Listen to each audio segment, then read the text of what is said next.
C'est une menace d'un tout autre genre. Depuis 3 ans, les arnaques aux crypto-monnaies se multiplient. Parmi les sites qui proposent d'investir dans ces monnaies virtuelles aux promesses de rendement très importants, beaucoup d'escrocs. Leurs victimes sont nombreuses et hésitent souvent à porter plainte. Une association lyonnaise se prépare à lancer une action de groupe. Sylvie Bosquero, Thierry Zwiderski. Décembre 2017, la valeur du bitcoin s'envole, les sites d'investissement spécialisés pullulent et Antoine se laisse séduire par l'un d'entre eux. On parlait tout le temps de bitcoin qui montait, qui montait, qui montait. Donc j'étais pris dans ce truc-là. C'était pas possible de raisonner normalement. Donc j'ai investi 1000 euros et en 1 ou 2 semaines, je gagne 400 euros. Donc pour gagner ma confiance, le monsieur m'envoie les 400 euros et je réinvestis 4000 euros sur un compte en Irlande.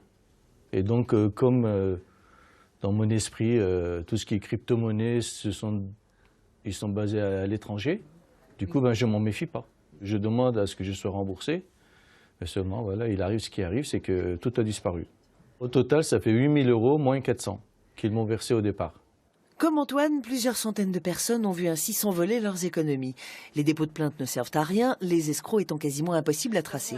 Seul espoir, l'action judiciaire collective, initiée à Lyon par une association spécialisée. Une fois qu'il y a pas mal de préinscrits qui sont réunis, donc la maître Elisabeth Gello, donc l'avocate de cette affaire, ce qu'elle va faire, c'est qu'elle va contacter donc les préinscrits pour après leur proposer donc une stratégie juridique et une action qui sera bien adaptée et spécifique aux problèmes qu'ont rencontrés toutes ces personnes face aux crypto-monnaies. Comme on sait qu'au pénal, c'est quasiment impossible d'aller chercher ces escrocs, on va aller au civil et on va essayer de traduire devant le tribunal judiciaire les banques des victimes.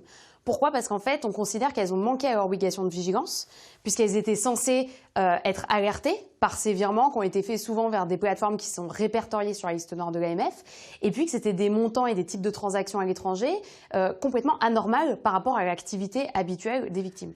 L'association attend d'avoir une centaine de plaignants inscrits pour pouvoir lancer l'action en justice. Seul moyen pour les victimes d'espérer revoir tout ou partie de leur bas de laine et se pardonner leur candeur.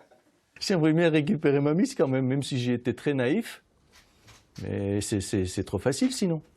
Au total, 700 victimes ont perdu 55 millions d'euros l'an dernier.